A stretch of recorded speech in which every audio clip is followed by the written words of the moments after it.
அனைவருக்கும் அன்பான மாலை வணக்கம்.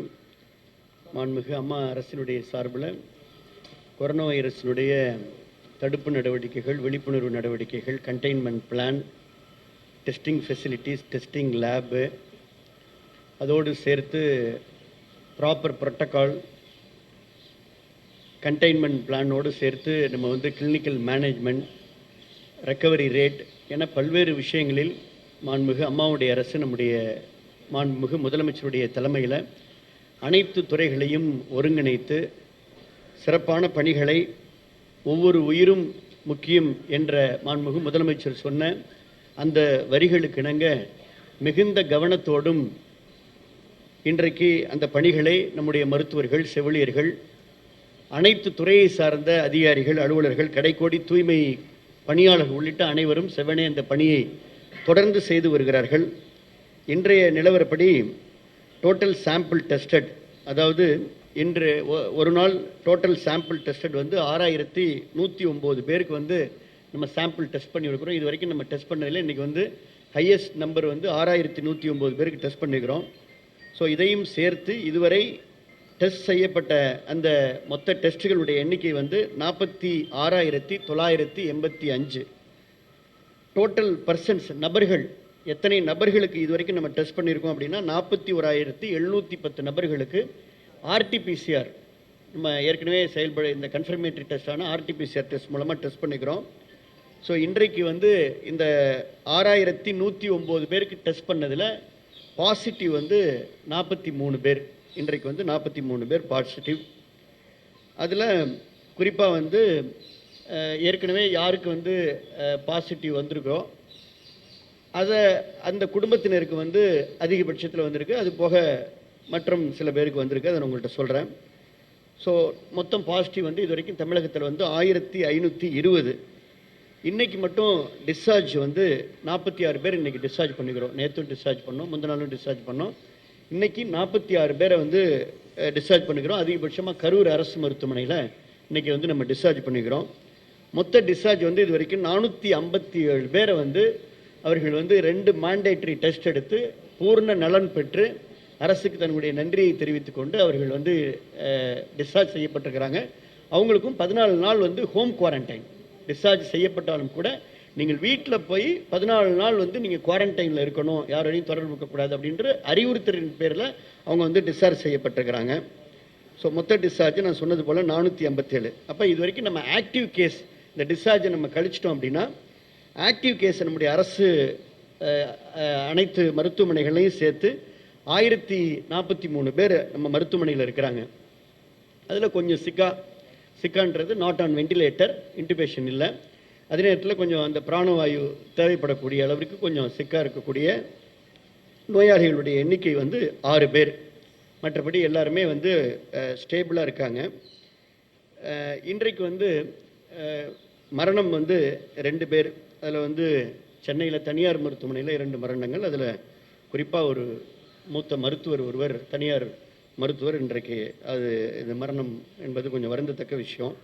ஸோ மொத்த டெத்து மொத்தம் இன்றைக்கி 17. குறிப்பாக இது வரைக்கும் அந்த சிங்கிள் சோர்ஸில் நமக்கு பாசிட்டிவ் 1302. இதுதான் இன்றைய புள்ளி விவரங்கள். அதோடு சேர்த்து இதில் இந்த டிஸ்ட்ரிக்ட் வைஸ் பார்த்தோம் அப்படின்னா சென்னையில் 18 கேஸ், மொத்தம் பாசிட்டிவான 43 பேஸில் சென்னையில் 18 பேர், அரியலூரில் 2 பேர், திண்டுக்கல்லில் 2, நாகப்பட்டினத்தில் 1, பெரம்பலூரில் 1, ராமநாதபுரத்தில் 1, சிவகங்கையில் 1, தென்காசியில் 4, திருவள்ளூரில் 2, திருவாரூரில் 1, தூத்துக்குடியில் 1, திருப்பூரில் 1, திருச்சியில் 4, விழுப்புரத்தில் 3, முதலாக புதுக்கோட்டையில் 1. ஸோ மொத்தம் இன்றைக்கி 43 பாசிட்டிவ் கேசஸ் வந்திருக்கு.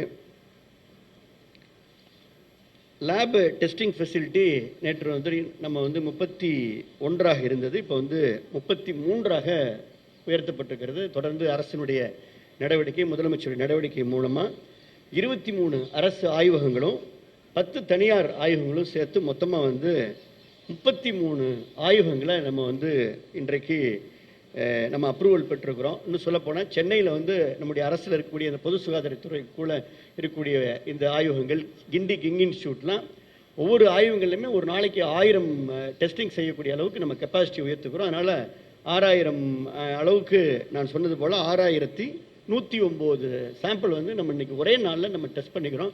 எந்த விதமான பேக்லாக் இல்லாமல் எந்த டெஸ்ட்டாக இருந்தாலும் 24 மணி நேரத்தில் வந்து இமீடியட்டாக அந்த ஆர்டிபிசிஆர் டெஸ்ட்டை நம்ம எடுத்து அவங்களுக்கு வந்து அந்த ரிசல்ட்டை கொடுக்கக்கூடிய அளவிற்கு மிக சிறப்பாக வந்து அதனுடைய அந்த ஆய்வகங்களுடைய அந்த தரம் இன்றைக்கு உயர்த்தப்பட்டிருக்கிறது. அதோடு சேர்த்து ரேபிட் கிட் டெஸ்ட்டும் வந்து நம்ம வந்து பேரலாக செஞ்சுட்ருக்கோம். நேற்றுலே நம்முடைய மாண்புமிகு முதலமைச்சர் ஆணைக்கிணங்க ரேபிட் கிட் டெஸ்ட்டும் கண்டினியூஸாக நம்ம அதை வந்து அந்த ஆஸ் பர் ப்ரோட்டோகால் யார் யாருக்கெல்லாம் செய்யணுமோ அதையும் நம்ம பண்ணிகிட்டு இருக்கிறோம். ஸோ அது வந்து கன்ஃபர்மேட்டரி டெஸ்ட் இல்லை அப்படின்றனால அது உண்டான ரிசல்ட்டை உங்களுக்கு சொல்லலை. பொதுவாக வந்து நீங்கள் பார்த்தீங்கன்னா இந்திய அளவில் வந்து உலக அளவில் நீங்கள் பார்த்தாலும் கூட உலக சுகாதார நிறுவனம் வந்து இன்றைக்கு வந்து இந்தியாவில் வந்து மிக சிறப்பாக வந்து இந்த நடைமுறைகள் பின்பற்றப்பட்டிருக்கின்றன. மிக சிறப்பான அளவிற்கு இந்த நோய் வந்து கட்டுக்குள்ளே இருக்குன்னு WHO பாராட்டக்கூடிய அளவிற்கு இந்தியாவை பாராட்டக்கூடிய அளவுக்கு நம்ம நடந்துகிட்டு இருக்கிறோம். குறிப்பாக தமிழ்நாட்டில் வந்து அனைத்து மாநிலங்களையும் நம்ம வந்து ஒப்பிட்டு பார்த்தா கூட இந்த ரெக்கவரி ரேட் அது அதிகமான டிஸ்சார்ஜ் கம்பேரிட்டிவ்லி நம்ம தான் ஹையஸ்ட்டு டிஸ்சார்ஜ் 2வது இடத்துல டிஸ்சார்ஜ் அதிகமாக பண்ணிக்கிறோம். மற்ற மாநிலத்தில் கூட மகாராஷ்டிரானா அங்கே வந்து கேஸுடைய எண்ணிக்கை வந்து ரொம்ப அதிகமாக இருக்குது. நம்ம வந்து ஹையஸ்ட் டிஸ்சார்ஜ் பண்ணிக்கிறோம். மார்ட்டாலிட்டி ரேட் வந்து நம்ம அந்த கட்டுக்குள்ளே தொடர்ந்து அந்த கட்டுக்குள்ளே வச்சுக்கிறோம். இன்னும் சொல்ல போனால் இந்த டெஸ்ட் வந்து 6109 பேர் நம்ம டெஸ்ட் எடுத்தால் கூட அது ஃபோக்கஸ்டாக யாருக்கு டெஸ்ட் எடுக்கணும் அப்படின்றது, யாருக்கெல்லாம் டெஸ்ட் எடுத்தால் அந்த பாசிட்டிவ் வரக்கூடிய சூழல் இருக்கிறதோ நீங்கள் தொடர்ந்து கேட்பீங்களா, யாருக்கு டெஸ்ட் எடுத்தால் சொல்லணும்னா அந்த contact primary contact secondary contact சொல்லக்கூடிய கண்டெய்ன்மெண்ட் பிளானில் இருக்கக்கூடிய யாருக்கெல்லாம் நோய் தொற்று ஏற்படக்கூடிய வாய்ப்பு இருக்கோ அவங்களுக்கு தான் நம்ம ஃபோக்கஸ்டாக டெஸ்ட் எடுக்கிறோம். அப்படி எடுக்கக்கூடிய 6109 பேரில் வந்து 43 பேர் அப்படின்றது வந்து நமக்கு ஒரு ஆறுதலான விஷயம் அப்படின்றத நான் உங்களுக்கு குறிப்பிட விரும்புகின்றேன். நம்ம வந்து ரேண்டம் சாம்பிளிங் எடுக்கலை. ஸோ சமூகத்தில் போய் நம்ம சாம்பிள் எடுக்கலை. சமூகத்தில் வந்து சர்வலைன்ஸ்க்கு வந்து நம்ம ரேபிட் கிட்ட வந்து நம்ம யூஸ் பண்ணுறோம். இதை வந்து நம்ம ஃபோக்கஸ்டாக எடுக்கிறப்ப ஃபோக்கஸ்டாக யாருக்கெல்லாம் நோய் தொற்று வரக்கூடிய வாய்ப்பு இருக்குன்னு எடுக்கிறப்ப அவங்களில் வந்து நமக்கு வந்து 43 பேர் என்பது நிச்சயமாக ஒரு ஆறுதலான விஷயம். லேப் ஃபெசிலிட்டி, டெஸ்டிங் ஃபெசிலிட்டி இது எல்லாமே நம்ம வந்து இந்திய அளவில் நிச்சயமாக குறிப்பாக வந்து நேற்று வந்து WHO ரீஜனல் டைரக்டர்ஸ் அதே போல் நேற்றைய முன்தினம் வந்து மத்திய குழுவெல்லாம் வந்து எல்லாம் நம்முடைய அரசு மருத்துவமனையெல்லாம் பார்வையிட்டாங்க. அவங்க எல்லாருமே வந்து நீங்கள் வந்து ரொம்ப ப்ராப்பர் ப்ரோட்டோக்கால் வந்து கரெக்டாக நீங்கள் ஃபாலோ பண்ணிகிட்டு இருக்கிறீங்க அப்படின்னு அவங்க வந்து அப்ரிஷியேட் பண்ணக்கூடிய அளவுக்கு நம்முடைய மருத்துவர்கள் செவிலியர்கள் நம்ம முதலமைச்சர் தலைமையில் சிறப்பாக பணியாற்றி கொண்டிருக்கின்றோம் அப்படின்றது மட்டும் இந்த நேரத்தில் நான் உங்களோட தெரிவிச்சுக்கொள்ள கடமைப்பட்டிருக்கேன்.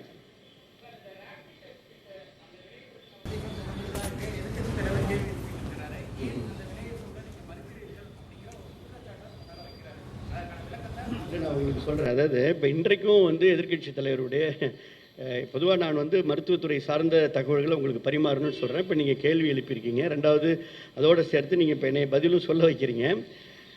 பொதுவாக இந்த நேரம் வந்து உலக அளவில் வந்து ஒரு பேரிடர், ஒரு டிசாஸ்டர் இன்றைக்கு அறிவிச்சிருக்காங்க. ஸோ இந்த நேரம் வந்து அரசியல் செய்வதற்கான நேரம் அல்ல, அரசியல் செய்வதற்கான காலமும் அல்ல. இது வந்து ஒரு கண்ணுக்கு தெரியாத நுண்ணுயிரை எதிர்த்து உலக நாடுகளே போராடி கொண்டிருக்கிறது. வல்லரசு நாடுகளே இன்றைக்கு போராடி கொண்டிருக்கிறது. ஏன் வல்லரசு நாடுகளே அந்த போராட்டத்தில் தவித்து கொண்டிருக்கக்கூடிய நிலையில் தமிழ்நாட்டில் நம்ம வந்து வெல் வித்தின் டைம், இன்னும் சொல்லப்போனால் சரியான நேரத்தில் சரியான முடிவுகளை உடனுக்குடன் நான் மாண்புமிகு முதலமைச்சர் எடுத்து முன்னெச்சரிக்கை நடவடிக்கைகளை வந்து அவர் மாண்புமிகு முதலமைச்சர் முன்னெச்சரிக்கை நடவடிக்கை சிறப்பாக எடுத்ததுனால தான் இன்றைக்கி வந்து நான் சொன்னது போல் யாருக்கெல்லாம் நோய் தொற்று இருக்கணும்னு ஒரு 6109 பேர் எடுக்கிறப்ப 43 பேருக்கு நமக்கு வர்றது ஒரு ஆறுதலான விஷயன்றதை நான் பதிவு செய்ய விரும்புகிறேன். ஸோ இந்த நேரத்தில் வந்து இது வந்து அரசினுடைய அலட்சியம் என்று சொல்வதோ இல்லை இந்த நேரத்தில் வந்து ஒரு கிட்டுனா அதில் வந்து ஒரு ட்விட்டில் வந்து ஒரு குதர்க்கமான ஒரு அரசியல் செய்வதற்கான நேரம் அல்ல. இது போன்ற இந்த போன்ற ஒரு மலிவான அரசியலை தயவுசெய்து எதிர்க்கட்சி தலைவர் வந்து தவிர்த்து கொள்ள வேண்டும் என்பது என்னுடைய கருத்து. முதல்ல என்னுடைய கருத்து இதில் நீங்கள் வந்து இப்போ WHO ICMR வந்து என்ன புரோட்டோக்கால் கொடுத்துக்கிறாங்களோ அந்த புரோட்டோக்காலை நம்ம வந்து ஏற்கனவே அரசு மருத்துவர்களுக்கு நம்ம தெளிவாக வந்து சொல்லியிருக்கிறோம். டெய்லி ட்ரைனிங் கொடுக்குறோம். IMA மூலமாக தனியார் மருத்துவர்களுக்கும் தனியார் மருத்துவமனைக்கும் கொடுத்துருக்குறோம். தனியார் மருத்துவமனைகளை சென்னையில் இருக்கக்கூடிய அனைத்து பிரபலமான மருத்துவமனைகளுக்கும் நானும் அரசியலாளர் TNHSPD ஒரு குழு அமைக்கப்பட்டு நாங்களே நேரடியாக போய் அந்த புரோட்டோக்கால் படி ப்ராப்பராக இருக்கான்னு நேரடியாக ஆய்வு செஞ்சுருக்கிறோம் அனைத்து பிரபலமான மருத்துவமனைகளுக்கும். ஏன் இன்றைக்கு இந்த இறந்த மருத்துவர் கூட வந்து அவர் வந்து நீங்கள் அதை பற்றி கருத்து சொல்லியிருக்கிறாங்க. அந்த மருத்துவர் வந்து ஒரு சீனியர் நியூரோ சர்ஜன். அவர் ஒரு கடைசி வரை வந்து அவர் வந்து அந்த எத்திக்ஸ் படி அந்த நியூரோ சர்ஜன் வந்து தன்னுடைய கடமையை வந்து கடமையாக தன்னுடைய பணியை வந்து கடமையாக கருதி கடைசி வரைக்கும் அவர் சர்ஜரிலாம் செஞ்சுட்டு இருக்காரு. துரதிருஷ்டவதமாக அவருக்கு வந்து பாசிட்டிவ் ஏற்படுது. ஸோ அந்த பாசிட்டிவ் ஏற்பட்டாலும் கூட உடனே அவர் தனியார் மருத்துவமனை அனுமதிக்கு போறாரு. அரசும் தேவையான ஆலோசனைகள் வாங்கி அதை கண்காணிச்சுட்டு இருக்கிறோம். அவர் மீண்டும் வந்துடணும் அப்படின்றதான் எல்லாருடைய எண்ணமாக இருந்தது. பட் அவர் வந்து கோமார்பிடிட்டி எல்லாம் இருந்த காரணத்தினால இன்னைக்கு வந்து அவருடைய இழப்பு என்பது எங்களுக்கு வேதனையாக இருக்குது, வருத்தமாக இருக்குது. ஆனால் அந்த வேதனையில் வருத்தத்தில் வந்து இது அலட்சியம் என்ற வார்த்தையை பயன்படுத்துவது இது ஒரு சரி இது இது அது ஏற்புடையது அல்ல என்பதை நான் இந்த நேரத்தில் வந்து நான் சொல்லிக்கொள்ள விரும்புகின்றேன். ஏன்னா டாஃபிங் அப்படின்றது ரொம்ப முக்கியம் சார். ஏன்னா கவர்மெண்ட் ஹாஸ்பிட்டலே நம்ம டானிங் பண்ணுறோம், டாஃபிங் பண்ணுறோம், ட்ரைனிங் கொடுக்குறோம், எல்லாமே செய்கிறோம். இப்போ நீங்கள் வந்து கிட்ட பற்றி இப்போ இதே மாதிரியான அரசியல் தான் வந்து இப்போ அதில் இன்னொரு விஷயம் சொல்கிறேன். இன்றைக்கி அந்த மருத்துவருக்கு நேர்ந்த அந்த நிகழ்வு என்பது அந்த கொஸ்டின் தான் நீங்கள் கேட்குறீங்க. அது வந்து நிச்சயமாக கண்டிக்கத்தக்கது. மாண்புமிகு முதலமைச்சர் அவர்கள் கவனத்துக்கு வந்தது கூட மிக கடுமையான உத்தரவுகளை முதலமைச்சர் பிறத்து 20 பேர் இன்றைக்கு கொலை முயற்சி வழக்குகள் பதிவு செய்யப்பட்டு அவர்கள் வந்து இன்னைக்கு வந்து காவல்துறையால் கைது செய்யப்பட்டிருக்கிறார்கள். அதில் எந்த விதமான பாரபட்சமும் எங்களுக்கு கிடையாது. ஏன் அப்படின்னா அதில் ஒரு விஷயத்தை நான் தெளிவுபடுத்த வருகிறேன். ஒன்று, இது வந்து தவறான விஷயம், கண்டிக்கத்தக்க விஷயம். முதலமைச்சர் இதில் நடவடிக்கை எடுத்திருக்கிறாங்க. இனிமேல் நிச்சயமாக இந்த மாதிரியான நிகழ்வுகள் வந்து ஏற்படக்கூடாது என்பதில் அரசு உறுதியாக இருக்குது. இன்னொரு விஷயம் பார்த்தீங்கன்னா ஒரு தெளிவாக திட்டவட்டமாக நம்ம அங்கே சொல்லியிருக்கிறோம் சார். ஒரு பாடி யாராக இருந்தாலும் மருத்துவர் என்பது ஒரு மகத்தான பணி, போற்றத்தக்க பணி. இன்னைக்கு உலகமே மருத்துவர்கள் தான் இன்றைக்கு வந்து முதன்மையானவர்கள் அப்படின்னு எல்லாரும் பாராட்டுறாங்க. ஒரு யாராக இருந்தாலும் கூட உயிர் என்பது முக்கியம். அப்போ ஒரு இறந்தாருன்னா இறந்ததுக்கப்புறம் அதை நாங்கள் வந்து ஆஸ்பர் புரோட்டோகால், SOSன்னு சொல்லுவோம், ஆஸ்பர் புரோட்டோகால் அதை உரிய முறையில் நம்ம பேக் பண்ணி ரோல் பண்ணி கிருமிநாசினி தெளித்து உரிய ப்ரொசீஜரை ஃபாலோ பண்ணி ஜிப் பண்ணி அதை வந்து நாங்கள் வந்து அந்த ஊழியர்களுக்கும் தகுந்த பாதுகாப்பு உபகரணங்கள்லாம் போட்டுட்டு தான் போய் பரியல் பண்ணுறப்ப எந்த சூழ்நிலையும் ஒரு பரியல் பண்ணுறதுனாலையோ அல்லது வந்து ஒரு ஃபயர் பண்ணுறதுனாலையோ அதில் ஏற்படக்கூடிய தூசினாலேயோ காற்றுனாலேயோ மாசுனாலேயோ எந்த விதத்திலையும் இந்த வைரஸ் பரவாது என்பதை நான் திட்டவட்டமாக பொதுமக்களுக்கு தெரிவித்துக் கொள்கின்றேன். அதனால் தயவு செய்து இதில் இந்த மாதிரியான பரியல் பண்ணுறப்ப இது போன்ற ஒரு வீண் வதந்திகளை, இதில் சமூக விரோதிகள், விஷமிகள் இது போன்ற ஒரு விஷயத்தை வந்து கிளப்பி இது போன்ற ஒரு இழுக்கான செயல்களை செய்ய வேண்டாம் என்பதை அரசு சார்பில் நாங்கள் கேட்டுக்கொள்ள கடமைப்பட்டிருக்கிறோம்.